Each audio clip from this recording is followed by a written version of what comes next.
கொஞ்சம் முன்னாடி நெருங்கி வந்துருக்குமா, பின்னாடி மக்கள் உட்காரக்கோசம்.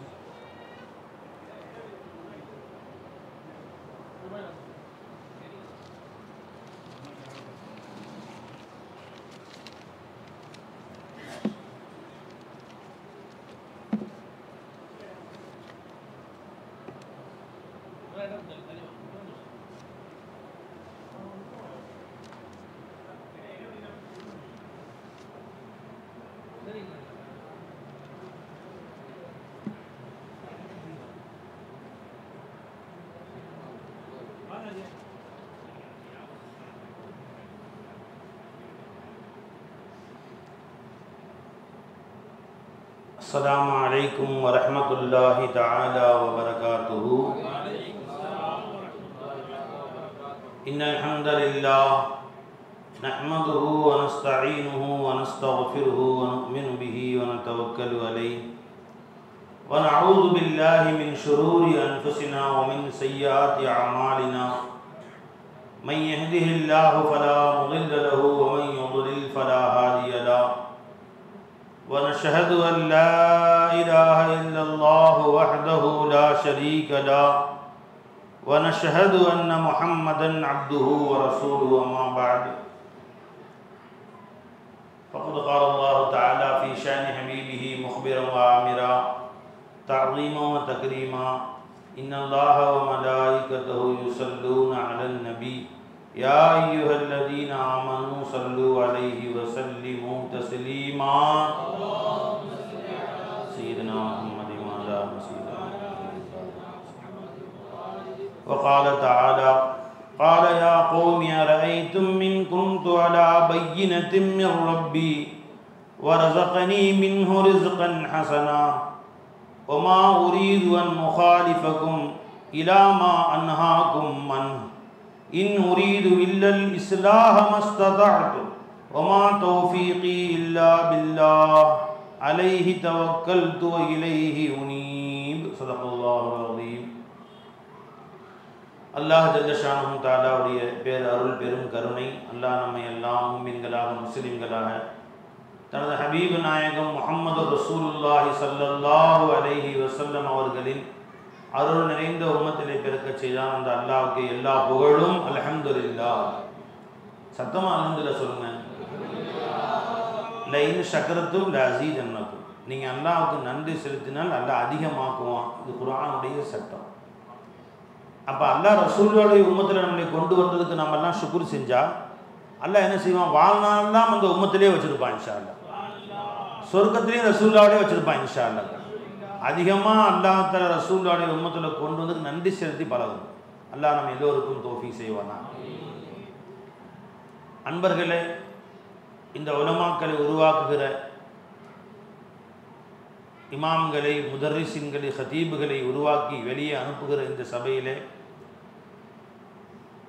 நான் ஒரு ஆயத்தை முன்னால் வைத்தேன்.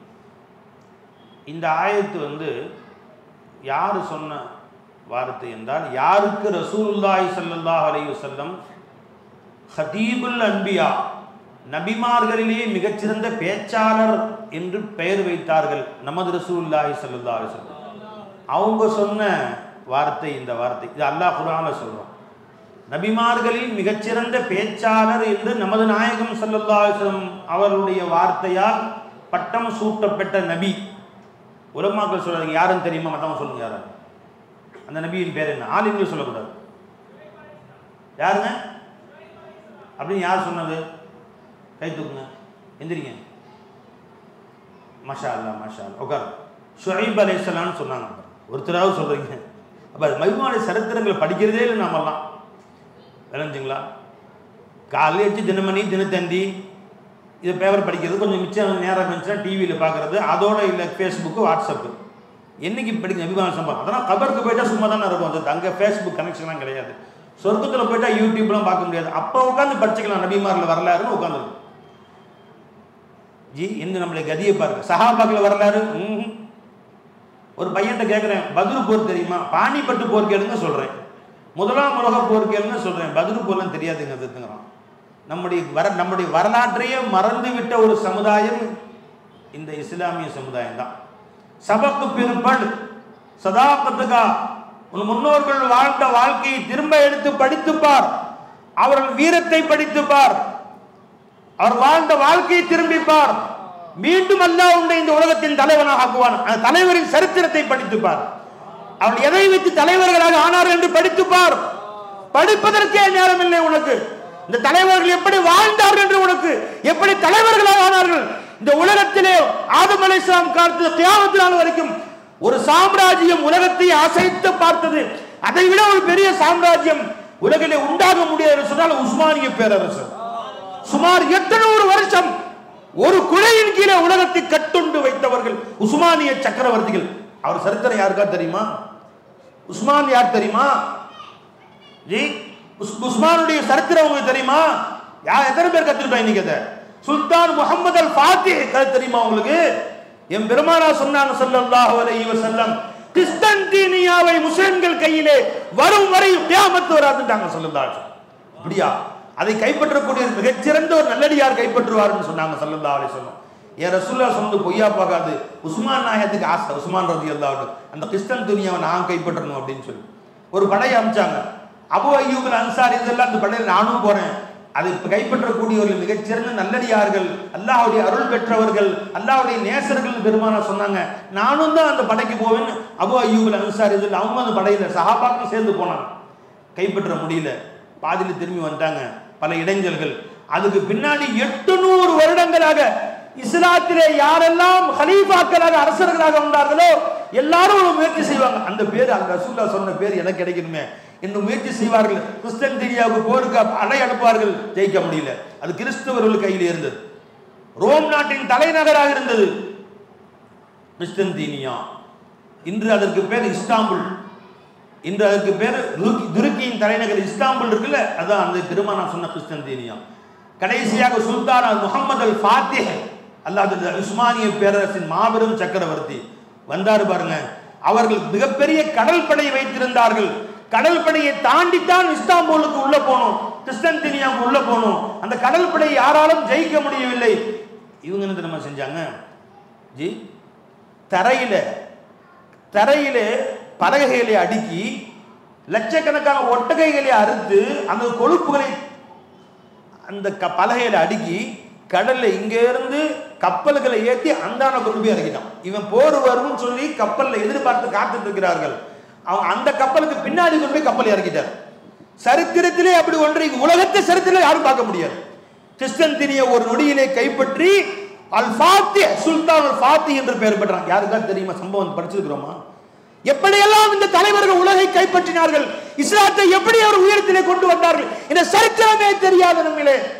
சபத்து பிற்படு சதாகத்துக்கா லியா ஜாயேகா பிற துனியா கே இமாமத்துக்கான அல்லாமா இக்பால் சொன்னார்கள், மீண்டும் இந்த உலகத்தினுடைய ஆட்சி உன் கையிலே வரும். நமது ஆட்சியாளர்கள் எப்படியெல்லாம் இஸ்லாத்தை வளர்த்தார்கள், உலகை ஆண்டார்கள், சரித்திரத்தை படின்னு சொன்னார். அன்பர்களே, ஷுஐப் அலைஹிஸ்ஸலாம் அவர்கள் சரித்திரம் கூட நமக்கு அதிக பேர் தெரியுது. நபிமான சரித்திரமே படிக்கிறது. முதல்ல சரித்திரங்களை படிங்க. நான் என் பிள்ளைங்க அப்சல் உலமாவுக்கு போனாங்க பரீட்சைக்கு. நேராக மண்ணடியில் போய் உட்காந்தாங்க. சலாமத் புக் ஸ்டெம் பஷாரத்தில் என்ன புஸ்தகம் வாங்கிட்டு வரணும்னு கேட்டாங்க. அட பாவிகளா, சையத் இப்ராஹிம் BTBH புக் இருந்தால் கேட்டு வாங்கிட்டு வாங்கப்பா அப்படின்னு தேடுறான்னு தேடணும். கடைசியில் மூலையில் கிடச்ச 4-5 புக்கு பார்த்துருங்க. இந்த புக் யாரும் கேள்விப்பட்டிருக்கீங்களா? திருச்சி சையத் இப்ராஹிம் யாராவது தெரியுமா? அவர்கள் ஒரு 10 புஸ்தகம் எழுதியிருக்காங்க. துருக்கியில் இஸ்லாம், ஐரோப்பாவில் இஸ்லாம், ஆசியாவில் இஸ்லாம், அமெரிக்காவில் இஸ்லாம், ஒவ்வொரு கண்டங்கள் ஆசியா இஸ்லாம் என்று ஒவ்வொரு கண்டங்கள் இஸ்லாம் எப்படி உள்ளே நுழைந்தது, இந்தியாவில் இஸ்லாம் எப்படி இஸ்லாம் அந்த கண்டங்களை வளர்ச்சி அடைந்தது, எப்படி ஆட்சியை கைப்பற்றினார் என்று புஸ்தகம் எழுதியிருக்கிறாங்க. திருச்சி ஜமால் முஹம்மது காலேஜில் ப்ரொஃபஸர் அந்த சையத் இப்ராஹிம். அந்த புஸ்தகம் இருக்கான்னு பார்ப்பான்னு சொன்னேன். பழைய பிரதிகளாக மூலையில் 4 கிடந்துச்சு. அதுக்கு மேலே இல்லைன்னு 4 புக்ஸ் இப்போ தான் நேற்று என் பிள்ளைங்க அப்சல் உலமா எழுத போயிருந்தாங்க, வாங்கிட்டு வந்தாங்க. அதை முதல்ல படிக்கப்பான்னு சொன்னேன். சரித்திரமே தெரியாமல் நீ வாழ்கிறாய். துருக்கியில் எப்படி இஸ்லாம் உள்ளே நுழைந்தது, எப்படி ஆஸ்திரேலியாவில் நுழைந்தது, அமெரிக்காவில் எப்படி நுழைந்தது, எப்படி தெரியுமா? உனக்கு எலிஜா முகமது தெரியுமா? மால்கம் எக்ஸ் தெரியுமா? அன்பர்களே, கெஞ்சி கேட்டுக்கிற சரித்திரங்களை படிங்க. லட்சக்கணக்கான கோடிக்கணக்கான பேர்கள் இன்று அமெரிக்காவிலே லட்சக்கணக்கான பள்ளிவாசல் உருவாயிருக்குன்னு சொன்ன மால்கம் எக்ஸ் சரித்திரம் தெரியுமா உங்களுக்கு? அன்பர்களே, ஒவ்வொரு மதரசாவிலேயும் சரித்திரங்களை பாடமா வைக்கணும். இஸ்லாமிய சரித்திரங்கள் எந்த மதரசாவிலையும் பாடங்கள் இல்லை. அல்லாஹ் அதுக்கு எங்க மதரசாவில் கட்டாயம் பாடத்தில் வைக்கணும்னு சொல்லி அப்பாசியாக்கள் சரித்திரம் 6வது நூறால உமையாக்கள் சரித்திரம், இஸ்லாமிய சரித்திரங்கள் எல்லாம் படிங்க. ஹாரூன் ரஷீது பேரை கண்ட தெரிய மாட்டேங்குது, அவர் உமையாவா அப்பாசியாவா தெரிய மாட்டேங்குது. அதுல இன்றைய காலம் வரை சரித்திரங்களை படிக்க வேண்டும் என்று புக்கு வச்சிருக்கிறோம். அல்லாஹ் ஜல்ல ஷானஹு எல்லாருக்கும் அந்த பால ஞானங்களை கொடுப்பாங்க. அப்ப அன்பர்களே, நான் அது ஷுஐப் அலைஹிஸ்ஸலாம் அவர்கள் சொன்ன ஒரு சொல்லை உங்களுக்கு மத்தியில் சொல்கிறேன், கேளுங்கள். ஷுஐப் அலைஹிஸ்ஸலாம் சொன்னதாக அல்லாஹ் ஜல்ல ஷானஹு தஆலா குர்ஆன்ல சொல்லி காட்டுறான். இந்த 7-9 பேர் பட்டம் வாங்குறாங்க, இவங்களுக்கும் மற்றவர்களுக்கும் உபயோகமா இருக்கும். நல்லா கேளுங்க. எப்படி பயான் அமைய வேண்டும், எப்படி போய் மக்கள்கிட்ட உபதேசம் செய்ய வேண்டும் என்பதை ஒரு 5 விஷயமாக ஷுஐப் அலைஹிஸ்ஸலாம் சொல்லி காட்டுகிறார்கள். இந்த 5ஐயும் சொல்ல நேரம் இருக்குமா என்னன்னு தெரியல, எத்தனை சொல்றோமோ கேட்டுங்க, பாக்கியம் எத்தனை இருக்கும் கேட்டுங்க. எஜமான் சொன்னார்கள், யா கௌமி அரஐத்து இன் குன்து அலா பையினத்தின் மிர் ரப்பி. முதல் பயன், நான் என் ரப்பிடமிருந்தும் தெளிவான ஆதாரங்களை கொண்டு வந்திருக்கிறேன். முதல்ல மக்களிடத்தில் நீ பயான் செய்ய போற, உனக்கு முதல்ல புத்தி வேணும், அகீதா ஸ்ட்ராங்கா இருக்கணும், நீயும் ஞானத்தை பெற்றிருக்க வேண்டும். நீ அறவரையா இருக்கக்கூடாது, முழுமையாக கற்று தேர்ந்தவனாக நீ போய் நிக்கணும். நாளைக்கு எதிர்த்து ஒருத்தன் கேள்வி கேட்டா பதில் தெரியாது, உனக்கே லா இலாஹா இல்லல்லாஹ் தெரியாது, உனக்கே மஸலா தெரியாது, உனக்கே குர்ஆன் தெரியாது, அகீதா தெரியாது, சுன்னத் ஜமாத் தெரியாது. சுன்னத் ஜமாத்தை காப்போம். இப்ப அப்படின்னா என்னப்பா என்ன சொல்றாங்க, சுன்னத் ஜமாத்னு சொல்றாங்க, அதுதான் சுன்னத் ஜமாத். என்ன பேர் சுன்னத் ஜமாத்னா? அதுக்கு சுன்னத் வல் ஜமாத் அர்த்தம் என்ன? சுன்னத் ஜமாத்னா சுன்னத் ஜமாத்தாங்க, சுன்னத் ஜமாத். எங்க சர்க்கார் ஒருக்கா சொல்லுவாங்க, பைஜினே ஒரு ஆள் வந்து அதுக்கு பயான்ல உட்கார்ந்திருந்தார். பயான்ல சொன்னாங்களாம், லா இலாஹா இல்லல்லாஹ் என்று நீ ஒரு மனிதனுக்கு சொல்லி கொடுத்து அவன் கலிமா சொல்றாங்கல்ல, லா யஹ்தி அல்லாஹ் பிக கல்பன் வாஹிதன், உன்னை கொண்டு ஒரு மனுஷன் அல்லாஹ் தஆலா நேர்வழி காட்டி விட்டால் கைருல் லக மின துன்யா வ மா ஃபியா. வாழ்நாள்ல ஒருத்தனுக்கு நீ ஈமான் கத்து கொடுத்துட்ட, ஒன்னால ஒருத்தன் முஸ்லீம் ஆயிட்டான்னா உனக்கு உலகம் வெற்றி, மறுமையும் வெற்றி அப்படின்னு சொன்னாங்க. அப்படியா, நான் ஒரு ஆளுக்காவது கலிமா சொல்லி கொடுத்துறது போட் அப்படியே வெளியே கிளம்பிட்டான். அங்க போனா ஒரு வண்ணாங்குட்டையில ஒருத்தன் வண்ணான் துவச்சிட்டு இருந்தான், போட முதுகு ஆஜானுபாகவன் ஆளு 6 அடி பட்டான்சான்னு சொல்லுவாங்க. பயானு கேட்டு யாருக்காவது கலிமா சொல்லி கொடுத்துடணும் போடா அப்படின்னு போயிட்டான். அங்க ஒருத்தன் துவச்சிக்கிட்டு இருந்தான், போய் முதுகுல பொலேறு போட்டான், சொல்ற கலிமா சொல்றேன். ஐயோ கலிமா சொல்ற முதல்ல அப்படின்னா, ஐயோ கலிமா சொல்லடா, கலிமா சொல்ற அப்படின்னு எப்படிங்க சொல்றது? அதை கேட்காம வந்துட்டேங்க நான். கலிமா சொல்றான்னா அவன் சொல்றதுக்கு தயாராயிட்டான், எப்படி சொல்லுறது இவனுக்கு தெரியல. லா இலாஹா இல்லல்லாஹ் தெரியல, முஹம்மது ரசூலுல்லாஹ் தெரியல, அஷ்ஹது அன் லா இலாஹா இல்லல்லாஹ் தெரியல. அன்பர்களே, ஆலிம்ஸா பள்ளிவாசல்ல சேரணும்னு சொன்னா அவங்களுக்கு வந்து இத்தனை ஷர்த்து, வாட்ஸ்அப்ல இத்தனை ஷர்த்தெல்லாம் போட்டு, அவர் ஆலிமா இருக்கணும், ஹாஃபிஸா இருக்கணும், தொழு வைக்கணும், பாங்க நல்லா சொல்ல தெரியணும், சில பேருக்கு சில பிரம்பர வேலையும் தெரிய வேண்டும், ஃபேன் மாட்ட தெரிய வேண்டும். அது எதுக்குறா அவன் சமயம் திடீர்னு பைப் இருந்துக்குங்க, அதுக்கு வேலைக்கு நாளை போட்டு 500 ரூபா கேட்பான். ஆலிம்ஸாக்கள் தெரிஞ்சாதான் நல்லதுக்கிறான். ஏன் சேர்த்து உங்க பள்ளிவாசல் மனசு அதுவும் சொல்லி தர மாட்டீங்களா? அப்போ கொஞ்சம் ஒயரிக்கு ஃபேன் வாட்டி எப்படி ரிப்பேர் பண்ணுறது, பைப் மாட்டுறது, அதையா சொல்லி கொடுங்க சேர்த்து, பள்ளிவாசலுக்கு தேவைப்படும். நான் சொன்னேன், பள்ளிவாசல முத்தவல்லி செக்ரட்டரி நிம்பரா வரணும், 5 கலிமா சொல்ல வேண்டும், அத்தையாத்து ஒழுங்கா சொல்லணும், குறைஞ்சது குர்ஆன்ல ஒரு பக்கம் தஜ்வீது முறைப்படி ஒரு பக்கம் ஓதி காட்டணும். தமிழ்நாடு முக்காவாசி பேர் ஓடிடுவான். ஆரூன் ஆச்சாரியனா இருப்பாங்க நினைச்சுக்கலாம், அவங்க இருப்பாங்க, இப்ராஹிம் ஆச்சாரியனா இருப்பான், மற்றவங்களாம் ஓடி போயிடுவாங்க எல்லாரும் முக்காவாசி பேர். தஜ்வீது முறைப்படி எங்க ஹுன்னா செய்யணும், எங்க நூனு வெகாயா, எங்க வந்து மத்த அசலி என்ன, மத்த முன்ஃபசில் என்ன, மத்த முத்தசில் என்ன, கரெக்டாக மத்த சிலா என்ன, ஒழுங்கா ஒரு பக்கம் ஓதி காட்டு.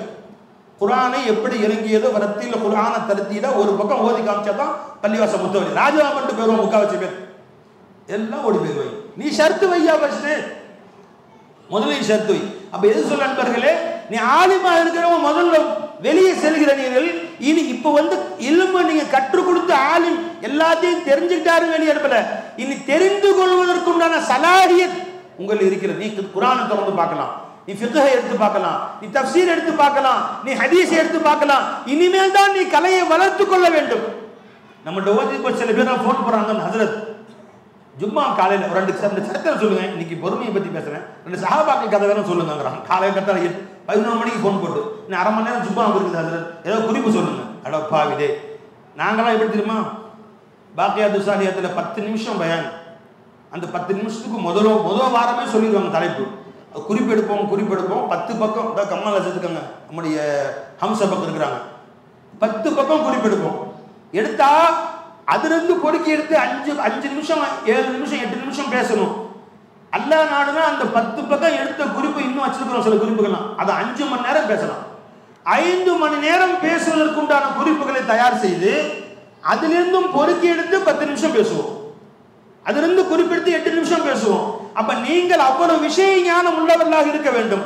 சும்மா அன்னைக்கு காலை 8 மணிக்கு சில பேர் அது பயான், இப்பெல்லாம் பயான் பிரச்சனை, ஜும்மா குதுபா மேடை, ஜும்மா மேடை, வெள்ளி மேடை, 10 பயான் வருது. எல்லா பயானை கலந்து அடிச்சு விட்டு ஒன்னா தாலியை கொட்டி பிசைஞ்சு ஒரு பயான் அடிச்சு விட்டாம பாருங்க அப்படின்னு. உனக்கு கிதாப் பார்க்க முத்தாலா செய்ய வேணும், மிஷ்காத்தெல்லாம் ஓடுற காலத்துல வாங்கணும், பெருசா இருந்துச்சுங்க, அதுல மேல வச்சது இன்னும் எடுக்கவே இல்லைட்டா, எலி பாதி அரிச்சிருச்சு. இன்னைக்கு அது முன்னேறது, பாதி மிஷ்காத் பாதி ஐஸ்லாம் எலி அரிச்சிருச்சு. அன்பர்களே, ஞானங்களை நீங்கள் மக்களும் சொல்ல வந்தவர்கள், நீங்கள் பழுத்த ஞானியாக இருக்க வேண்டும். ஞானங்களுக்கு நீங்கள் ஹதீஸ்கள் விரல் நுனியில் இருக்க வேண்டும். நான் பிள்ளைங்கள் சொல்றது, நீங்க ஒவ்வொரு ஜும்மா பயானிலும் ஒரு 3 ஹதீஸ்களை நீங்க மனப்பாடம் செய்யுங்க. இன்ஷா அல்லாஹ் வருஷத்துக்கு 54 ஜும்மா, 55 ஜும்மால 150 ஹதீஸ் மனப்பாடம். ஒரு 10 வருஷத்துல நீங்கள் நூற்றுக்கணக்கான ஆயிரக்கணக்கான ஹதீஸ்களை மனனம் செய்தவர்களாகி விடுவீர்கள். இல்மு ஞானங்கள் உங்களுக்குள் பெற்றுக்கொள்ள வேண்டும். அந்த தெளிவான ஆதாரங்களோடு முன்னாடி போய் நிற்கணும். அன்னைக்கு ஒருத்தர் ஃபோன் பண்ண ஒரு மாணவர், இந்த ஹஜ்ரத் இந்த தராவி 8 ரக்காயத்து 20 ரக்காயத்துக்கு ஒரு ஆதாரம் வாட்ஸ்அப்பில் அனுப்பிச்சு வைங்க. எதுக்குப்பா? ஒரு சின்ன பிரச்சனை பள்ளிவாசல்ல 8 20 அப்படின்னு சொல்லி ஒரு ஆதாரம் அனுப்பிச்சு வைங்க. ஹஜ்ரத் ஏண்டா 1000 கிதாபு பார்க்குற சலாயத்தை ஒன்று கொடுத்துட்டோம், மிஷ்காத் எடுத்துப்பாரு, ரியாது சாலின் எடுத்துப்பாரு, ஹதீஸ் கிதாபை திறந்து பாரு, அதை திறந்து பார்க்காம ஆதாரம் அனுப்பிச்சு வைக்கணும், அப்படி இலவசமா சாப்பிட்ற மாதிரி. அப்ப அன்பர்களே, அங்குந்து அலா பையினத்தின் மிர் ரப்பி, என் ரப்பின் புறத்திலிருந்து மிக தெளிவான ஆதாரங்களை நான் கொண்டு செல்ல வேண்டும், நம்மிடத்தில் இருக்க வேண்டும். தெளிவான அறிவோடு இந்த உலமாக்கள் தன்னை அறிவை வளர்த்துக் கொள்ள முயற்சி செய்ய வேண்டும். இது ஹஜ்ரத் சாலிஹ் அலைஹிஸ்ஸலாம் சொல்லி தருகிறார். அடுத்து எதுமா சொன்னாங்க, வரஸகனி மின்ஹு ரிஸ்கன் ஹஸனா. இங்க பாருங்க, வந்த உடனே முதல் சொல்லிட்டேன், எனக்கு அல்லாஹ் தஆலா தேவையான அளவு ரிஸ்க் கொடுத்துட்டான், உங்கள்ட்ட எதுவும் கேட்க வரல. நபிமார்கள் முதல்ல போய் பயான் ஆரம்பிச்ச உடனே அல்ஹம்துலில்லாஹ் ரப்பில் ஆலமீன் பயான் சொல்லணும் அப்படிலாம் இல்லை. யா கௌமி லா அஸ்அலுக்கும் அலைஹி அஜ்ரா, மக்களே கவனிங்க, உங்களிடத்திலே எந்த கூலியும் நான் கேட்கவில்லை. இன் அஜ்ரிய இல்லா அலல்லாஹ், என் கூலி அல்லாஹ்விடம் தவிர வேறு யாரும் இல்லை. தைரியமா உட்கார், வசூல் பண்ணுவாங்க நினைச்சுக்காத. பயான் முடிஞ்சு சர்டிஃபிகேட் வருவாங்க, அதில் நான் பயான் செஞ்சேன், ஆகவே நன்கு கவனித்துக் கொள்ளும்படி கேட்டுக்கொள்கிறேன், ஆகவே எனக்கு ஆபரேஷன் இருக்கிறது, ஆகவே என் பிள்ளை கல்யாணம் இருக்கிறது, என்னை நல்லபடி கவனித்துக் கொள்ளும்படி கேட்டுக்கொள்கிறேன் என்றெல்லாம் சொல்லுவேன் என்று எதிர்பார்க்காதே. வேண்டுமென நீ வாங்கிக்கோ, அல்லாஹ் எனக்கு தேவையான அளவு ரிஸ்கை அல்லாஹ் கொடுத்து விட்டான், இனி யாரிடத்தில் வாங்க வேண்டிய அவசியம் எனக்கு இல்லை என்று அந்த மக்களிடத்திலே முதல்ல பிரசங்கம் செய்றாங்க. அன்பர்களே, எதுவரை இந்த ஆளுங்கள் பணக்காரர்கள் வாசல்ல சென்று நிற்கவில்லையோ, அடுத்தவர்கிட்ட கையேந்தவில்லையோ, உங்க சொல்லுக்கு மதிப்பு இருக்கு. என்னைக்கு அடுத்தவர்கள்ட்ட நீ கையேந்த ஆரம்பிச்சிட்டியோ, பிறர் பக்கம் தேவையாக ஆரம்பிச்சிட்டியோ, அவங்களுக்கு சொல்லவே முடியாது. ஏன்? பள்ளிவாசல் முத்தவழி குடிகாரனா இருப்பான், ஒரு ஊர்ல போன இருப்பான், நீ அன்றைக்கு மதுவை பத்தி பேசணும், ஐயோ அவர் கோச்சிட்டு தானே மாசம் விட்டு பள்ளிவாசல் விட்டு நீக்கிடுவாரு. செக்ரட்டரியோட மாசம் 500 காசு தர்றாரு, அவர் வட்டி வாங்கக்கூடிய கடை வச்சிருப்பாரு, வட்டியை பத்தி பேசினா கோச்சுக்குவாரு, பேச மனசு வராது. நீ யாரிடத்திலும் தேவையாகாது, என் ரப்ப அல்லாஹ் என்று வரஸகனி மின் ரிஸ்கன் ஹஸனா, ₹1 கூட அடுத்தவனுக்கு தேவையில்லை நீ சொல்லு, அல்லாஹ் உன்னை தலை நிமிர்ந்து வாழ வைப்பான், கண்ணியமா அல்லாஹ் தன்னை வாழ வைப்பான் அல்லாஹ் உன்னை. அன்பர்களே, நாங்க சின்ன வயசுல ஜி நான் பள்ளிக்கூடத்தில் 5வது 6வதுலாம் படித்து கொண்டிருந்த காலத்தில் இந்த ஊரில் இவ்வளோ பெரிய ஊரெல்லாம் கொஞ்சம் தான் ஊர் இருந்துச்சு. இந்த ஊரில் உள்ள ஏழை மக்களுக்கு, வசதி வாய்ப்பு இல்லாத மக்களுக்கு, நம்முடைய கண்ணியத்துக்குரிய காலம் சென்ற அப்துல் மன்னான் ஹாஜியார் ரஹமத்துல்லாஹி அலைஹி, அல்லாஹ் ரஹமத் செய்வானாக, அவங்க ஏழை முஸ்லீம் குடும்பங்களுக்கு அந்த ஸ்கூல் ஆரம்பித்தோன்னா புக்ஸு கிஃப்ட் கொடுப்பாங்க. புக்ஸு ஸ்கூல் பை இப்போலாம் கவர்மெண்ட்லேயே ஃப்ரீயாக கொடுத்துட்றான். அந்த ஸ்கூல் பேகு, ஸ்கூல் படிக்கிற புக்கு, ஒரு 4-5 நோட்டு, பேனா, அப்படியே ஒரு கிஃப்டாக கொடுப்பாங்க. 6ஆம் கிளாஸ் வாங்கி கொடுப்பாங்க. அவங்க பழக்கம் வச்சுருந்தாங்க. அப்போ சில பேர் சொல்லுவாங்க, எல்லாரும் கொடுக்குறாங்க எங்கள் பாவாட்ட, நீங்களும் உங்கள் பிள்ளைங்களாம் அனுப்புங்க, வரிசையாக பள்ளிக்கூட. நான் 5ஆம் கிளாஸ்னா தம்பி 3ஆம் கிளாஸ், 7ஆம் கிளாஸ் வரிசையாக படிச்சுட்டு இருக்கிறோம். அவங்க ஃப்ரீயாக கொடுத்துருவாங்க, நீங்கள் ஆலிம் ஷாதனை போய் வாங்கிக்கங்க. தேவையே இல்லை, என் பிள்ளைங்க படிக்காட்டியும் போதும். என் பிள்ளைங்க பள்ளிக்கூடத்து படிக்க, அடுத்தவன் வாசலில் போய் இப்போவே என் பிள்ளைங்க கற்றுக் கொடுக்க மாட்டோம். இப்போவே உன் தேவைக்காக இன்னொரு பணக்காரன் வீட்டு வாசலுக்கு சென்று நின்று கையேந்தி அவன் தரக்கூடிய பொருளை வாங்குவதை என் பிள்ளைகள் கற்றுக் கொடுக்க மாட்டேன்னு சொன்னாங்க. இன்னொருக்கு அல்லாஹ் எடுக்கிற மேல எங்க பிள்ளைங்க அடுத்த வாசல போய் கேட்டதில்லை. இன்னொருத்த வாசல என் தேவைக்கு அனுப்பி கல்யாணமோ கொமரு காரியமோ ஆபரேஷனோ குர்ரா காசுன்னு கேட்டதில்லை. அல்லாஹ் கண்ணியமா வாழ வச்சிருக்கான் அல்லாஹ் ஜல்லஷானு தஆலா. மன்னாஜர் எங்க பாவா கால் உடைந்து 2 வருஷம் படுத்து கிடந்தாங்க. 2 வருஷம் வீட்டை விட்டு வெளியே போக முடியாதுங்க. இன்னைக்கு யாருக்காவது உடம்பு சரியில்லைன்னு சொன்னா அதையே சாக்கா வச்சு பாருங்க, ஆபரேஷன் காசு கொடுங்கன்னு பள்ளி வாசல் வசூல் பண்றாங்க. அந்த காலத்தில் நல்லா பயான் பேச தெரியும் பாபாக்கு. இல்லைங்களா? 2 வருஷம் வீட்டில் படுத்து கிடந்தாங்க. கோடீஸ்வரர்லாம் பார்க்க வருவாங்க. ஒரு முறை அதே மன்னான் ஹாஜியார் கிபிலா அவங்க வந்து கேட்டாங்க, ஹசரத் உங்களுக்கு எதுவும் தேவையா சொல்லுங்க, எனக்கு அல்லாஹ் எனக்கு திறப்பாக கொடுத்துருக்குறான், அல்லாஹ் எனக்கு எந்த தேவையும் எனக்கு வைக்கல, 2 வருஷம் படுத்த படிக்க தான் அல்லாஹ் எனக்கு கொடுத்துருக்கான்னு போயிட்டான். அப்போ ஓட்டு வீடு அந்தோனிபுரத்தில் இல்லைங்களா, ஓட்டு வீடு, ஃபேன் கூட இல்லை. எப்படி இருக்கும் வெயில்ல? ஃபேன் கூட கிடையாது. அவங்க வந்து கொஞ்சம் நேரம் உட்காந்து பார்த்துட்டு நலம் விசாரிச்சுட்டு போய் இங்கே எதுவும் வேணான்ட்டாங்க. போய் முதல்ல ஒரு ஃபேன் வாங்கி கொண்டு வந்து வீட்டில் மாட்டினான். மன்னான் ஹாஜியார் கொண்டு வந்து, அதுதான் எங்கள் வீட்டில் முதல் ஃபேனு. சின்ன சின்ன பிள்ளைங்க, 7-8 பிள்ளைங்க, ஓட்டு வீடு, வீட்டில் ஃபேன் கிடையாது. என்ன வேண்டும் என்று கேட்டார்கள். யார்கிட்டயாவது சொன்னால் வாங்கி கொடுத்துருவாங்க. அல்லாஹ் எனக்கு எப்போ எது கொடுக்குறானோ கொடுக்கட்டும், நான் யார்ட்டையும் வாங்கி திறந்து கேட்க மாட்டேன் என்ற வீரத்தோடு இன்ன வரைக்கும் எங்கள் பாவா இந்த ஜங்ஷனில் யாராவது சொல்லுங்கள், எங்கள் செலவு காசு இல்லைன்னு எங்கள் பாவா யார்கிட்ட கைண்டி காசு வாங்கலாம், கடன் வாங்கலாம் சொல்லி நாங்கள் வாங்கினாமோ சொல்லுங்கள். எங்கள்கிட்ட பல பேர் வாங்கியிருக்கலாம். ஒருத்தராக எந்த பணக்காரனா எந்த கோடீஸ்வரன் சொல்ல முடியுமா? இல்லவே. அவரு போய் உடனே கொஞ்ச நேரம் 5 நிமிஷம் என்னால் உட்கார முடியல, இந்த ஓட்டு வீட்டில் நெருப்பாக இருக்குது, இவங்க எப்படி இங்கே இருக்கிறாங்க, எப்படி நைட்டு பகலும் இங்கே படுத்துருக்குறாங்க என்று சொல்லி முதல்ல ஒரு ஃபேன் வாங்கிட்டு வந்து மாச்சாங்க. அல்லாஹ்வுக்கு எப்படி 30-40 வருஷம் அந்த ஃபேன் எங்கள் வீட்டில் ஓடிக்கிட்டு இருந்துச்சு. விளைஞ்சுங்களா? அவர்கள் வந்து எங்கள் பாபா பயான் செய்வாங்கன்னு நடக்க முடியாதவங்களை தூக்கி குதிரை வண்டியில் உட்கார வச்சு 2 கையிலையும் இந்த பக்கமும் அந்த தாங்கற குச்சி இருக்கும், உட்கார வச்சு இப்போ பயான் செய்யுங்க, பள்ளிவாசல் கட்ட போகிறோம். அன்பர்களே, இந்த நூருல் இஸ்லாம் வரலாற்று ஆரம்பத்திலிருந்து பின்னி பிணைந்த வாழ்க்கை வரலாறு எங்கள் பாபாவுடைய வரலாறு. இந்த நூருல் இஸ்லாம் முதல் இமாமே எங்கள் பாபாவுடைய அப்துல் கரீம் மசூத் தான். குடிசையாக இருந்த அந்த பள்ளிவாசலை முதல்ல சின்ன பள்ளிவாசலாக கட்டினதே எங்கள் பாபாவுடைய நன்னா அகமது ஷாஹியார், யஹ்யா இருந்தாங்க, யஹ்யா சாஹிப், அவர்களுடைய தந்தையார் அகமது ஹாஜியார்.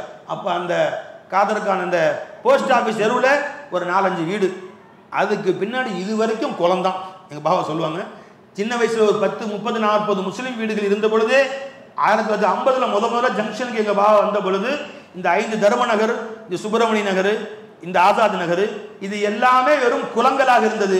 எங்கள் வீட்டு கொல்லையில் நின்று முதல்ல ஸ்டார் சில்கோ செஞ்சு அந்த வீட்டு கொல்லையில் நின்று திரும்பி பார்த்தா கடல் மாதிரி தண்ணி நிற்கும்.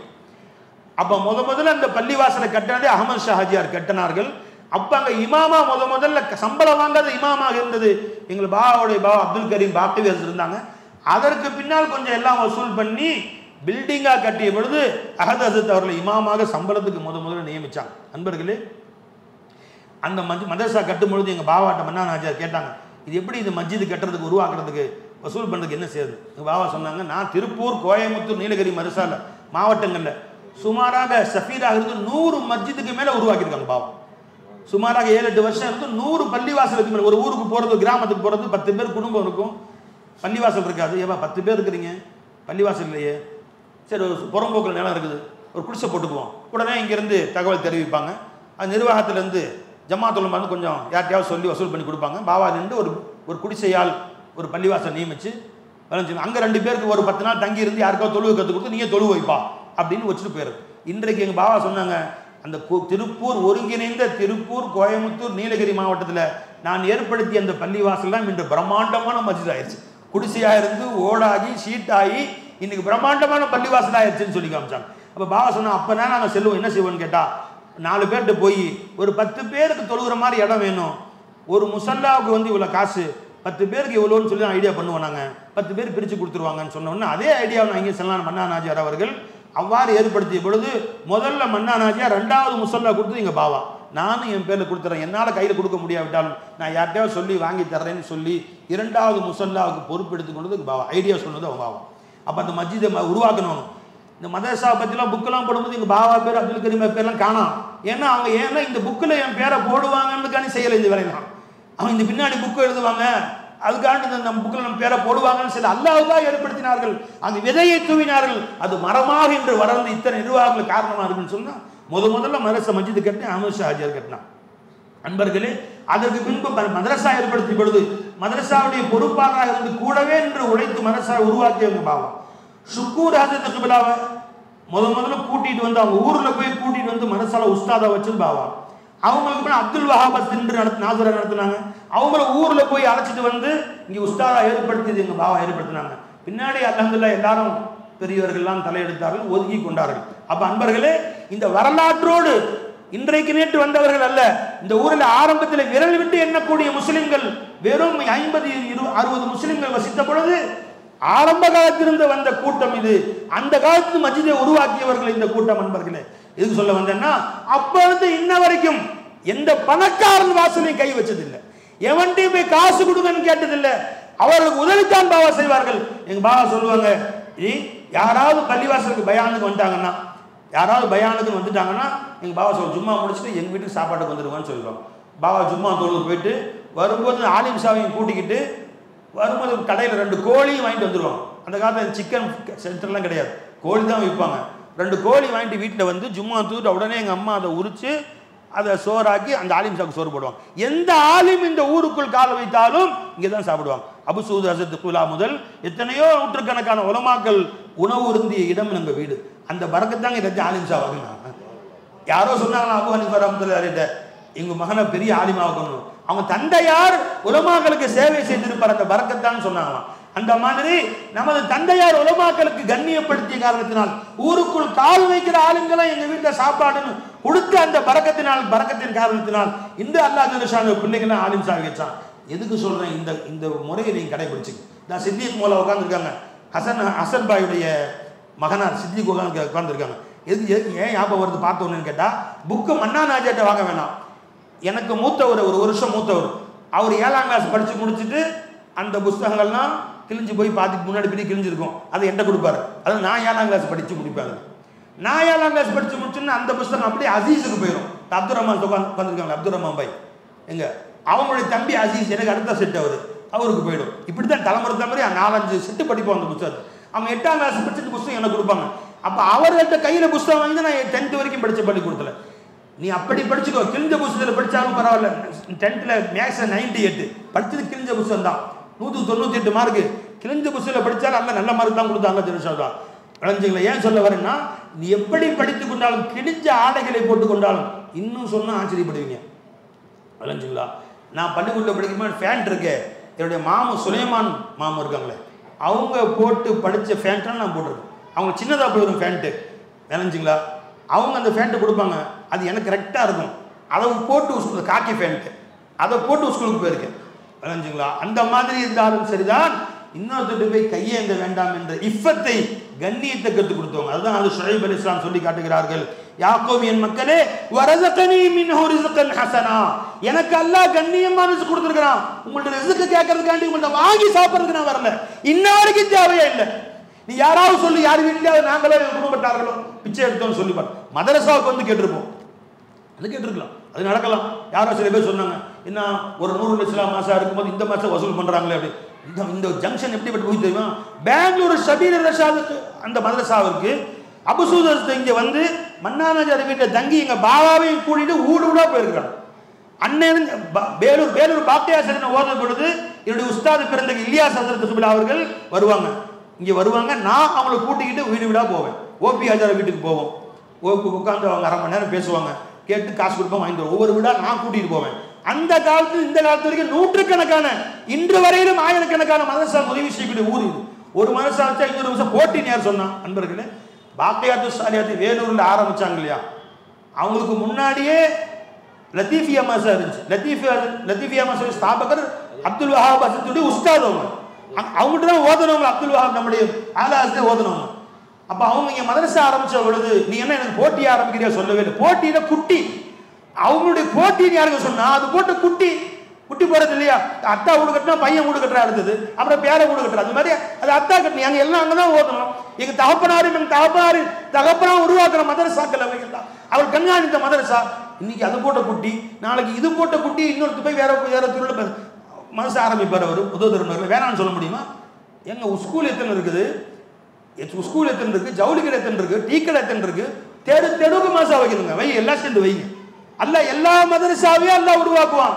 இது யாரும் போட்டின்னு சொல்லக்கூடாது, குட்டின்னு வேணா சொல்லிக்கும். அது போட்ட குட்டி, அது போடுற குட்டி எல்லாம் நடந்துட்டா இருக்கும். இன்ஷா அல்லாஹ் கியாமத் வரைக்கும் நடக்கும்.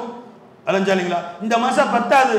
ஏன்னா தூருல் இஸ்லாம் மதரசா மட்டும் இருந்த காலத்துல இந்த ஊருடைய ஜனத்தொகை பார்த்தீங்கன்னா இன்னும் 2000-3000 பேர். இன்னைக்கு ஊர் ஜனத்தொகை 2 லட்சம் பேருக்கு மேல போயிருக்கு நினைச்சது. சுமாரா 1 லட்சம் பேருக்கு மேல தாண்டும் இல்லப்பா. எக்கச்சக்கமா ஊரை முதல்ல சில பேர் சொல்லுவாங்க, இப்ப யாரெல்லாம் பேர் தெரியாத ஊரெல்லாம் சொல்றாங்க, யாரு இருந்து எல்லா ஊரும் வந்து குவியுதுங்க. இன்னும் இடங்கள் எல்லாம் ஏறிக்கிட்டே போகுது.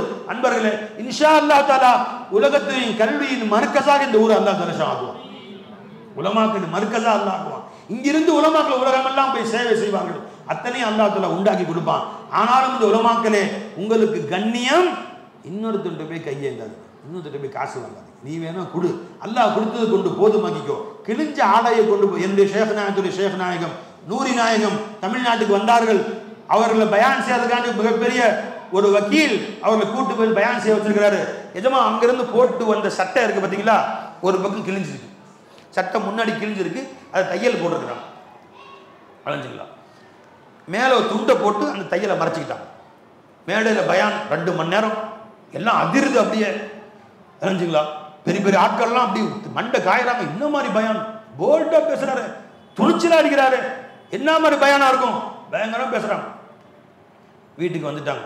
அந்த பேருக்கு சொன்னாங்க, இது ஏன் துண்டை போட்டு மறைச்சுன்னு தெரியுமா, இப்படி திறந்து காமிச்சா தையல் போட்டிருக்குது, ஒரு ஜுப்பா வாங்கி கொடுங்கன்னு சொன்ன மாதிரி ஆயிடும் யார்ட்டையாவது. நான் என் ரப்பிட்ட சொன்னேன், வாயால கேட்கறது ஒன்று இருக்கு, அதில் இந்த மாதிரி கஷ்டம் என் குடும்பத்தில் உதவி செய்யுங்கன்னு வாயால் கேட்கறது ஒன்று இருக்கு. ஒன்று தன் செயலால் காட்டுறது, கிழிஞ்ச ஜுப்பா, ஓட்டப்பட்ட தொப்பி காமிச்சா ஏதாவது வாங்கி கொடுப்பாங்கன்னு. இன்னொரு சில பேர் முசாபசமே கையை சொல்றது, இது காசு கொடுங்க, முசாபசமே கையை சொல்றது, அரைஞ்சிக்கலாம் ஏதோ காசு கொடுங்கன்னு. எந்த இஷாராவிலையும் வேணாம், வாயாலையும் வேணாம், செயலாலையும் வேணாம். நீ அல்லாஹ் ஒருத்தட்ட உன் மஹ்தாஜாகு, ரப்பு தாலாட்ட நீ கேளு. இந்த எஜமா சொல்லிட்டு அல்லாட்ட கேட்டேன், அந்த அல்லாஹ் கொண்டு கொடுப்பா பாருங்கன்னு எஜமா சொல்லிட்டான். பயானா முடிஞ்சு உட்காந்துருக்காங்க. ஒருத்தர், ஹசரத் நான் மக்காவிலிருந்து 2 ஜுப்பா வாங்கிட்டு வந்தேன், நான் போட்டுக்க முடியாது, என் மனசில் நீங்கள் உங்களுக்கு கரெக்டாக இருக்குன்னு வந்துச்சு, புது ஜுப்பா எனக்கு ஆசையாக வாங்கிட்டேன்னு போட முடியல, நீங்கள் வச்சு கொண்டு கொடுத்தேன் சொன்னா இல்லையா அல்லாட்ட. நான் இப்போ தானே சொன்னேன் அல்லாட்ட கேளுங்க, அல்லா கொடுப்பான்னு கொண்டு வந்து கொடுத்துருக்காங்க பாருங்க. தாசருக்கா சொன்னான்.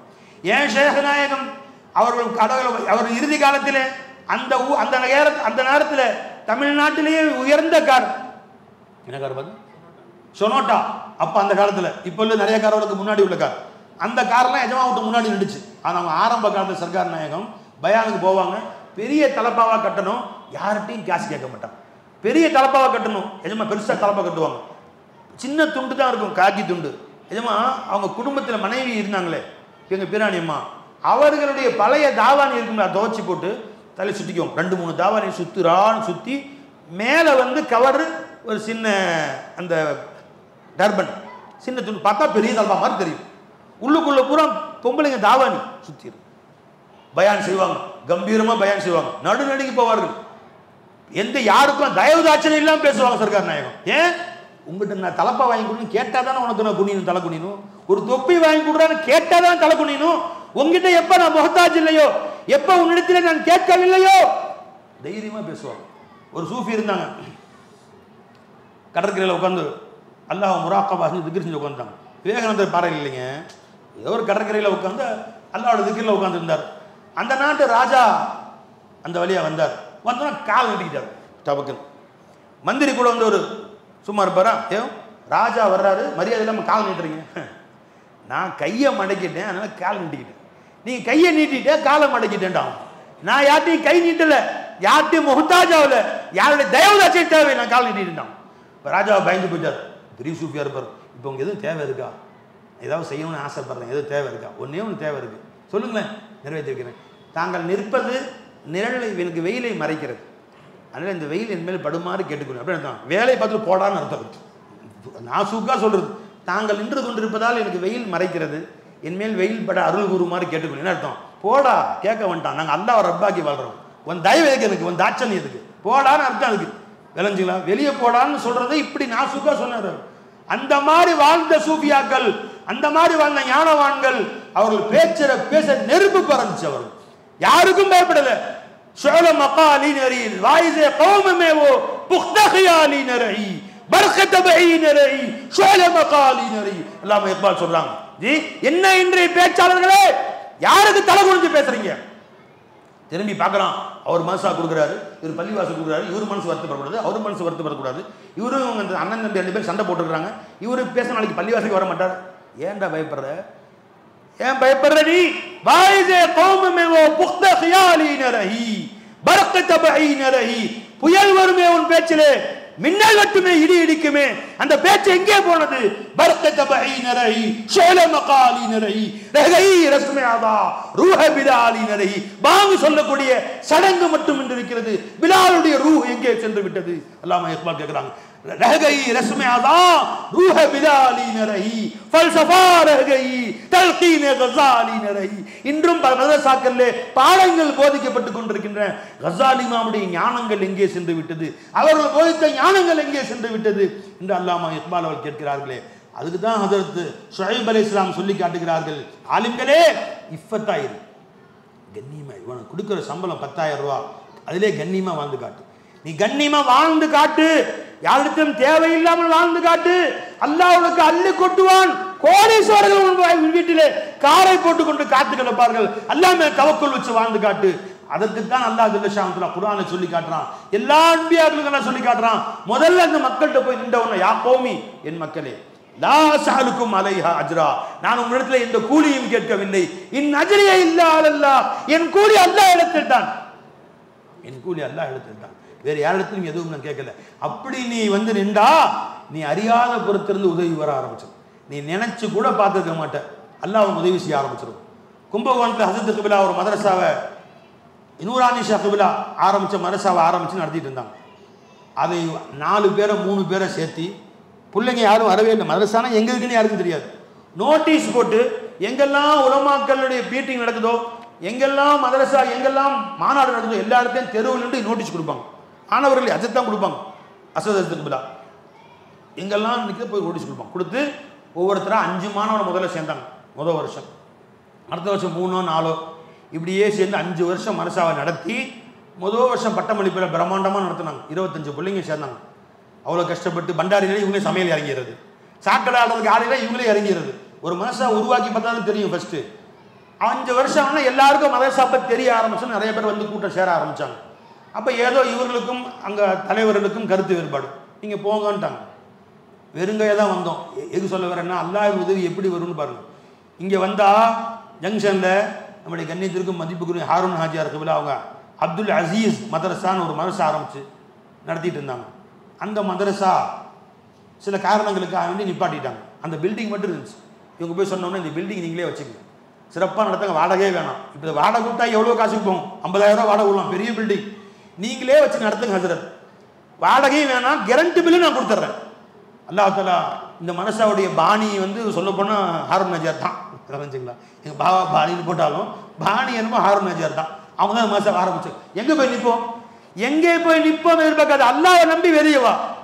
5 வருஷம் நடத்தின மனசா வெளியே போனோன்னு அல்லாஹ்வை நம்பி வந்து நின்றா யாரும் உதவி தெரியல. ஹாரூன் நஜார் சொன்னால் என் பில்டிங் தரேன் வச்சுக்கோ. அதை அவங்க 4-5 போர்ஷனாக பிரித்து வாடகை கொடுத்தா அன்னைக்கே 10,000 20,000 சம்பளம் வாங்கிடுவான். இன்றைக்கி 50,000 வாங்கலாம். விளைஞ்சிங்களா? அவ்வளோ பெரிய பில்டிங் அது.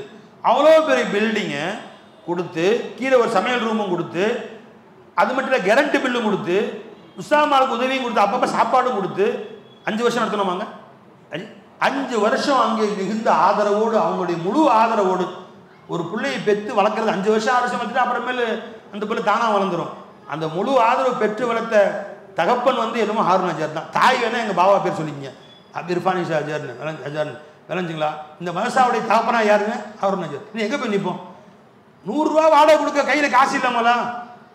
இன்றைக்கு இந்த மதரசாவுடைய செலவு சொன்னால் நீங்கள் யாரும் புறாமப்பட மாட்டீங்களே. ஒரு மாதத்துக்கு 2.5 லட்சம் ரூபா செலவு எல்லாம் கொடுத்துட்டு இருக்கிறான். எப்படி கொடுக்குறான் இது?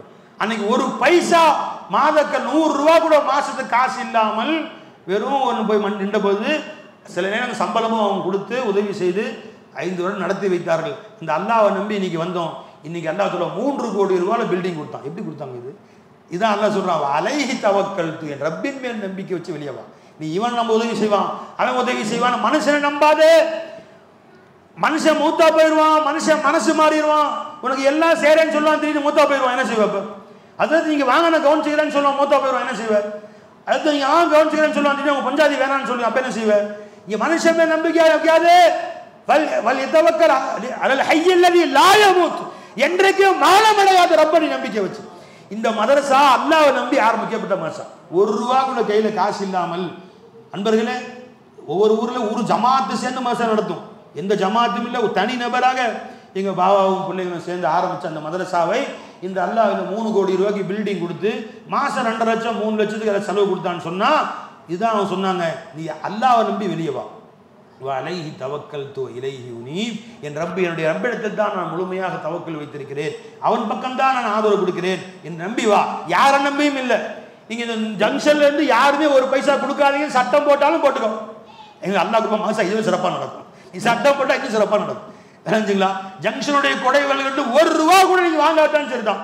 நான் புறவச்சேரியில் அல்லாஹ்வுடைய கிருபையில் 25 வருஷம் உஸ்தாதா இருந்தோம். மனசை இடிச்சு கட்டுறோம், நீங்கள் வெளியே போங்கன்ட்டாங்க.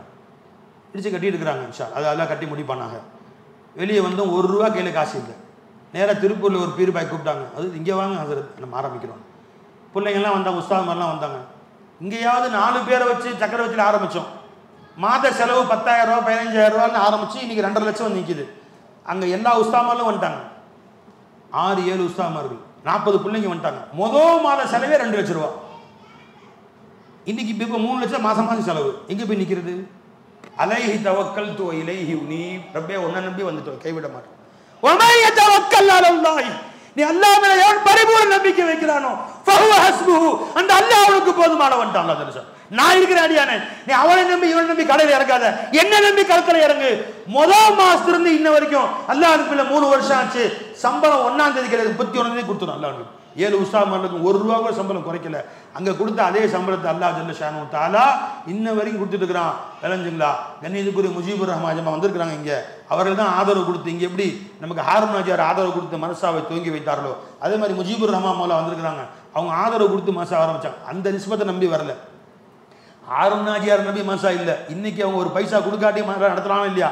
ஆரம்ப காலத்தில் உதவி செய்த உதவிக்கு நன்றி கடன் பட்டிருக்கிறோம், நன்றி செலுத்துகிறோம், சுக்குரு செய்கிறோம்.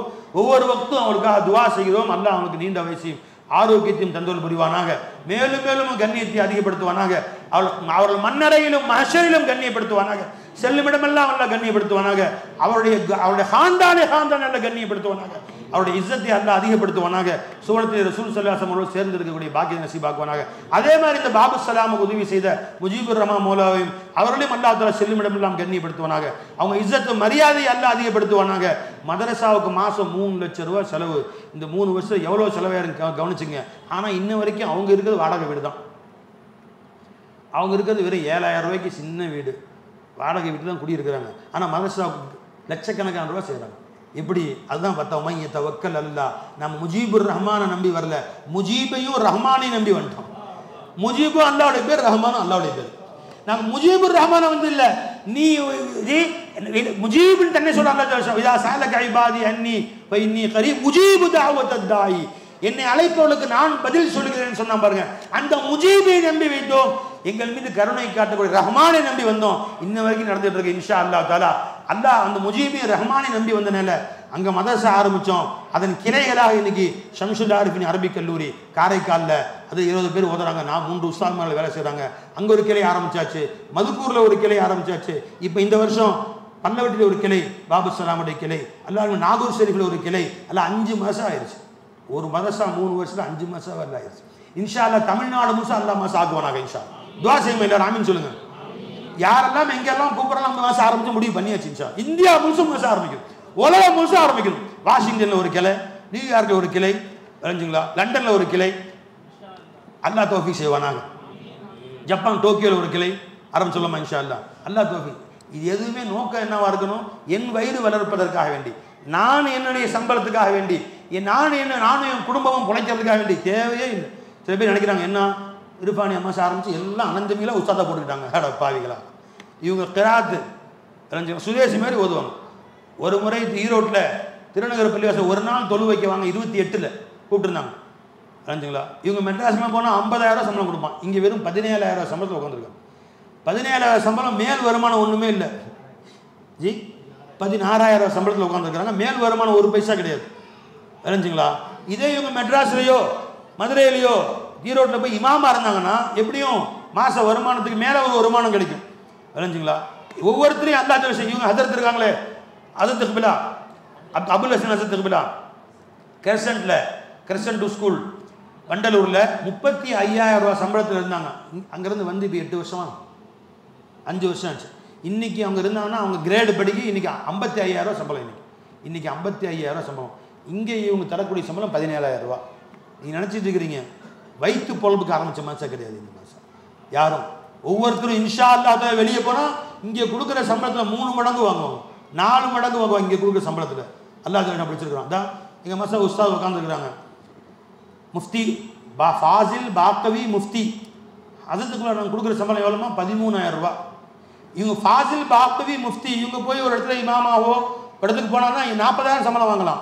முஃப்தி அவங்க எல்லா படிப்பு படிச்சிருக்கிறாங்க, வெறும் 13,000 ரூபா சம்பளம். அன்பர்கள், இந்த அரபிக் கல்லூரியில் கொடுக்கப்படக்கூடிய சம்பளங்களும் இமாமத்து கொடுக்கக்கூடிய சம்பளங்களும் அந்த ஆளுங்களை வாழ வைக்கிறது இல்லை. அவங்க இஹ்லாஸ் அவங்கள வாழ வைக்கிறது, அவங்களுடைய கண்ணியம் அவங்கள வாழ வைக்குது, அவர்களுக்கு அவர்கள் செய்யக்கூடிய சேவையை அவங்கள வாழ வைக்குது. நீங்கள் சேவை செய்யுங்கள், செய்து கொண்டே இருங்கள். ஒரு நேரம் வரும் அல்லாஹ் ஜல்லஷான் தாலா அவங்களுக்கு காலையில் காசு பணம் கொண்டு வந்து கொடுப்பான். அல்லாஹ் கொண்டு வந்து கொட்டுவான், கண்ணியத்தை கொண்டு கொடுப்பான் அல்லாஹ் ஜல்லஷான் தாலா. இந்த காசு பணத்துக்காக நீங்கள் சேவை செய்யுது. அன்பர்களே, இமாமத்துனா 5 நேரம் தொழு வைக்கிறது. இவங்க செய்யக்கூடிய இந்த உலமாக்கள் செய்யக்கூடிய சேவை தெரியுமா? வேணா நீங்கள் நாளைக்கு ஒரு 4 மணிக்கு இந்த மாசாக்குவாங்க. 4 மணிக்கே எல்லா ஆசிரியர்களும் எழுந்துடுறாங்க. எந்திரிச்சு அத்தனை பிள்ளைகளையும் எழுப்பி விட்றாங்க. 40 பிள்ளைங்களையும் எழுப்பி விட்டு தஹஜ் ஜமாத் நடக்குது. ஜமாத்தில் நடக்குது 4:20 கரெக்டாக ஜமாத். 2 ஜமாத், 2 ரக்காத், மொத்தம் 4 ரக்காத். 2 ரக்காத் ஒருத்தர் 2 ரக்காத் தொழு வைக்கிறான். நீ என்னைக்காவது வீட்டில் ஜமாத் தொழுதுக்கிறியா, தஹஜ் தொழுதுக்கிறியா? வந்து பார். 4 மணிக்கு எந்திரிச்சவர்கள் நைட்டு படுக்கும்போது 11 மணி. அவர்கள் பாட நேரங்கள் போது தொழு நேரம் போது சும்மா இருக்க முடியாது.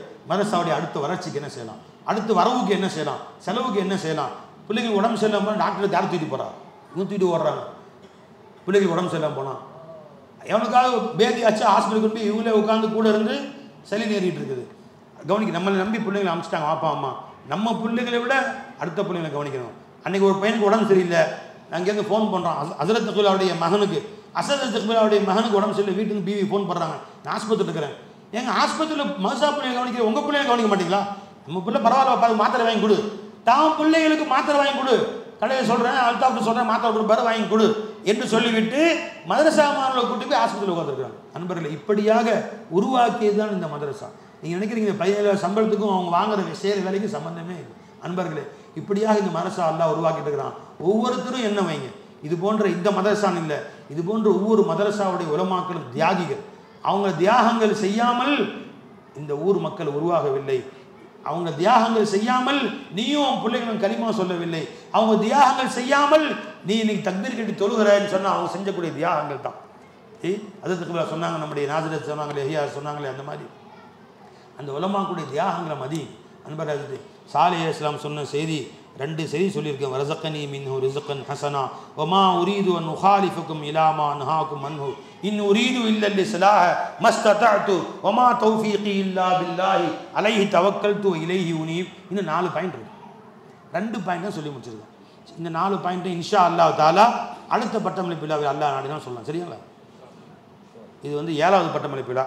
இந்த 4 பாயிண்ட்டுக்கு என்ன விளக்கம்? அதில் சாலிஹ் சொன்னாங்களே, ஒரு ஆலிமின் தகுதிகள், பயான் செய்யக்கூடியவரின் தகுதிகள். 1, நீ முதல்ல ஒரு பழுத்த பழமாயிரு, இல்மு கற்றுக்கும். 2வது, எவன்ட்டையும் கையேந்தாது, எவன் வாசலுக்கு போய் நிற்காது, அவன் கொடுத்தாலும் வாங்க. ராஜா தொடர்ந்து கொடுக்குறான். குதுபுத்தீன் பக்தியாரி காக்கிட்ட சுல்தான் அல்தமிஷ் அவங்க முறியுது, காசு கொண்டு எஜமான எடுத்துக்கொள்ளுங்க, உன்னை சொர்க்கத்துக்கு அனுப்பலான்னு நான் பார்க்குறேன், நான் முயற்சி செஞ்சுட்டு இருக்கிறேன், என்ன நரகத்துக்கு அனுப்பி நீ முயற்சி செய்றியா? உன் காசை நரகத்துக்கு நான் போகிறது, போய் தூக்கி போட்டு எனக்கு அல்லா கொடுக்குறான் போன்ட்டான். காசு வாங்கவே இல்லை. எஜமா வீட்டில் பசி பட்டினி, பசி பட்டினி, டெய்லி பட்டினி. ராஜாவெல்லாம் முறியுது, அவங்க சீனர்கள் மன்னர்கள்லாம் சுல்தான் அல்தமிஷ் அவங்க முறியுது, மந்திரிகள்லாம் அவங்க முறியுது, பசி பட்டினி. யார்கிட்டையும் சொல்லக்கூடாது மனைவி மக்கள் சொல்லிட்டாங்க. 2 பிள்ளைங்க எஜமா, ஒன்று முகமது, இன்னொன்று அகமது, அவங்க மனைவி. அந்த பையன் முகமதுங்கிற தம்பி வெளியே விளையாண்டு இருக்கிறார், வந்து போடுற சோர்வாக இருக்கிறார். பக்கத்தில் பையன் கேட்குறான், என்ன தம்பி இவ்வளோ சோர்வாக இருக்காது? ஒன்றும் இல்லை, சொல்ல 3 நாள் ஆச்சு சாப்பிட்டு. 8 வயசு பையன். அவன் பக்கத்து பையன் சொல்கிறான் 3 நாள் ஆச்சு சாப்பிட்டுன்னு. அவன் நேரம் அத்தாட்ட போய், முகமது சாப்பிட்டு 3 நாள் ஆச்சான். அப்படியா? என்னுடைய சேகனை வீட்டில் இப்படி பட்டினியா? உடனே சோறு ஈரெலாம் செஞ்சு ரொட்டிக்கிட்டான் தயார் பண்ணி நேராக எடுத்து வீட்டுக்கு வர்றார். எஜமானே சாப்பிடுங்க, வித்தியாசமாக இருக்குது, இது இவ்வளோ நாளாக கொண்டு வர மாட்டேயா, இன்னைக்கு புதுசாக கொண்டு வந்துருக்கிறேன், என்ன செய்தி? இல்லை ஒன்றும் இல்லை எஜமான், யாரோ சொல்லியிருக்கிறாங்க என் வீட்டை திடீர்னு வந்து நிற்கிறேன்னா இவ்வளோ நாளாக சரி, அந்த மாதிரி என்ன அர்த்தம்? ஒன்றும் இல்லை, சொல்லி யார் சொன்னா என் வீட்டை பற்றி? இவ்வளவு நாளாக நம்மை வாழ வைக்கக்கூடிய அல்லாஹ் ஒரு நாள் பட்டினி போட்டால் பொறுமையாக இருக்கக்கூடாதா? அதுவே ஊரில் சொல்லணுமா? சொன்னது யாரு? இல்லை யாரும் சொல்ல எஜமானே அப்படின்னு அவர் மறைக்கிறார். யார் உன்ட்ட வந்து சொன்னானோ இந்த செய்தி என்னை விட்டு வெளியே அவன் கசிய விட்டானோ அவன் கழுத்து உடஞ்சி சாகட்டும் அப்படின்னா வெளியே விளையாண்டு கொண்டு இருந்த அந்த பையன் அப்படி கீழே மூத்தா போயிட்டார். கழுத்து உடஞ்சி மூத்தா போயிட்டார். முகம்மது அவங்களுடைய மகன். என்ன ஹீரத்து பாருங்க. சொல்லி அடுத்த நொடி மூத்தா போயிட்டார். அவங்க பெத்த பையன். அல்லாஹ் என்னை வாழ வைக்கிறான். அந்த அல்லாஹ்வுக்கு உரிமை இல்லையா ஒன்று சோதிப்பதற்கு? ஒரு நேரம் சோறு கொடுக்க அல்லாஹ்வுக்கு உரிமை இல்லையா? ஒரு வியாதி கொடுக்க அல்லாஹ்வுக்கு உரிமை இல்லையா? இவன் நாள வாழ வச்ச அல்லாஹ் தஆலா 70 வயசுல உனக்கு உடம்பு சரியில்லைன்னு சொன்னா யா அல்லாஹ் எனக்கு ஏன் சோதனைங்கிற? நான் தொழுகை இல்லை, வைக்காத நோன்பு இல்லை, எனக்கு ஏன் சோதனைங்கிற? இந்த சூஃபியாக்கள் வாழ்க்கையை எடுத்துப்பார். என்னை அல்லாஹ் தஆலா சோதித்தால் அதை வெளியே சொல்ல யாருக்குடா உரிமை இருக்குன்னு கேட்டாங்க. எஜமா தான் பெத்த பையனை கபருக்கு காமிச்சிட்டாங்க. நண்பர்களே, அந்த பரம்பரை இந்த பரம்பரை சிஸ்டியாவுடைய பரம்பரை, அந்த காதிரியாவுடைய பரம்பரை. எஜமா சொன்னாங்க காசு கொண்டு கொடுத்ததுக்கு என்னப்பா என்னுடைய சில்சிலாவில் யாருமே அரசர்கள்ட்ட போய் பண்ணிட்டதில்லை, கோடீஸ்வரன் முன்னாடி போய் நின்றதில்லை, நானும் அந்த காசை வாங்க மாட்டேன். இன்றைக்கு உன் காசை நான் வாங்கிவிட்டால் நாளைக்கு தப்பு செய்வாய். அந்த தப்பை நான் எடுத்து சொல்ல முடியாத உன் இடத்துல, என் நாவு கூசும் உன் இடத்துல பேசுறதுக்கு, எனக்கு தேவையில்லை. ஆமாம் கரீபோசே லேத்தே, நாங்கள் ஏழைங்கள்ட்ட வாங்கிடுவோம். அவன் 50 ரூபா கவரில் போட்டு காலில் கொண்டு வந்து வைப்பான். காலில் வச்சா தான் காசு வாங்குவோம், கையில் கொடுத்தா காசு வாங்குற பரம்பரையே இல்லை. சிஷ்டியாவுடைய பரம்பரையிலே கிடையாது. நீ கையில் கொடுத்த காசை வாங்குறது, காசை கொண்டு காலில் வச்சதான் அங்கே வாங்குவோம். நாங்கள் நீ கேவலப்பட்டு கொண்டு காலில் வச்ச எஜமான இதை ஏற்றுக்கொண்டால் என் வாழ்க்கை வெற்றி பெறுமே, ஏற்றுக்கொள்ளுங்களேன்னு சொன்னாதான் வாங்குவோம். அப்படியாப்பட்ட பரம்பரை நாங்கன்றாங்க. எஜமா நிரூபிச்சு காமிச்சிட்டாங்க. நண்பர்களே, அந்த மாதிரி இந்த மதரசாவை கியாமத்துக்கு நடக்க அல்லாஹ் தௌஃபீக் செய்வானாக. அல்லாஹ் ஜல்ல ஷானஹு தஆலா நாம் கேட்டதை நம் அனைவருக்கும் பலன் தரக்கூடியதாக ஆக்கி அருள் புரிவானாக. நம்முடைய நூருல் இஸ்லாம் மதரசா நம்ம தாய் கல்லூரி, இன்றைக்கும் அந்த மதரசாவுடைய மாணவர்கள் தான். நூருல் இஸ்லாம் மஸ்ஜிதுடைய உறுப்பினர்கள் தான் நாம். இன்றைக்கும் இல்லை, மூத்தா போனால் அந்த கபரிஸ்தான் தான். வாழும் காலமெல்லாம் அவங்க உறுப்பினர் தான். வாழும் காலமெல்லாம் அங்கே தான் நமக்கு தலைவர்கள், அவங்க தான் நமக்கு செலுத்தி, அவங்க ஹுக்கும் தான் நம்ம ஹுக்கும். அதனுடைய குடியுரிமை தான் நம்ம குடியுரிமையெல்லாம் மாற்றலாம் கிடையாது. விளைஞ்சிங்களா? அதனால இன்ஷா அல்லாஹ் தஆலா கியாமத் வரைக்கும் இந்த மாதம் நடக்கும். இந்த மாதம் மட்டும் இல்லை, தர்மநகரில் ஒரு மாதம் ஆரம்பிக்கலான்னு இருக்கோம். இன்ஷா அல்லாஹ் சொல்லுங்க பாய். சுப்பிரமணிய நகரில் ஒரு மாதம் ஆரம்பிக்கலான்னு இருக்கோம். 10 மாதம் சுற்றி ஆரம்பிக்கணும். அனைவரும் ஆதரவு தரும்படி கேட்டுக்கொள்கிறோம். நீங்கள்லாம் கியாமத் நாள் வரைக்கும் இந்த மதரசாவை சிறப்பாக நடக்க அல்லாஹ் தௌஃபீக் செய்வானாக. யாரெல்லாம் இஹ்லாஸா இந்த மதரசாவுக்கு 1 ரூபா காசு கொடுத்தாங்களோ அவர்களுக்கு உலகிலே 1 கோடி அல்லாஹ் பரிசாக கொடுப்பானாக. மறு உலகிலே அல்லாஹ் தஆலா அவர்களுக்கு எண்ண முடியாத கூலி அல்லாஹ் தஆலா கொடுப்பானாக. யாரெல்லாம் இந்த மதரசாவுக்கு உதவி செய்கிறார்களோ, செய்து கொண்டிருக்கிறார்களோ, இனி செய்வார்களோ, துவா செய்வார்களோ, அத்தனை பேரையும் அல்லாஹ் ஜல்ல ஷானஹு தஆலா இருலோக வாழ்க்கையும் சிறப்பாக ஆக்கி வாழ செய்வானாக. வாஹிரு தவானா அல்ஹம்துலில்லாஹி ரப்பில் ஆலமீன். நான் ஏதோ பேசுகிற தவறாக பேசியிருந்தா மன்னிச்சுங்க. யாரும் கூட குறைச்சி பேசியிருந்தா அதை மன்னிச்சுங்க. நான் சொன்ன செய்தி எல்லாம் ஹக்கு, உண்மை, உண்மையிலும் உண்மை. இது எந்த கிதாபிலையும் போட வேண்டிய அவசியம் இல்லை. ஏன்னா கிதாபில் போடுவாங்க பின்னாடி என்று கருதி யாரும் வேலை செய்யலை. இந்த வேலை இன்ஷா அல்லாஹ் கியாமத் வரைக்கும் வேலை செய்வோம். அல்லாஹ் நமக்கு தௌஃபீக் செய்வானாக. வமா தௌஃபீகி இல்லா பில்லாஹ். கடைசியாக ஹஜ்ரத் சாலிஹ் இஸ்லாம் ஷுஐப் சொன்ன அதே சொல்லை சொல்லி முடிக்கிறேன். இன் உரீது இல்லல் இஸ்லாஹ மஸ்ததஅது வமா தௌஃபீகி இல்லா பில்லாஹி வ அலைஹி தவக்கல்து வ இலைஹி உனீப் வ ஆகிர் தஅவானா அனில் ஹம்துலில்லாஹி ரப்பில் ஆலமீன். அஸ்ஸலாமு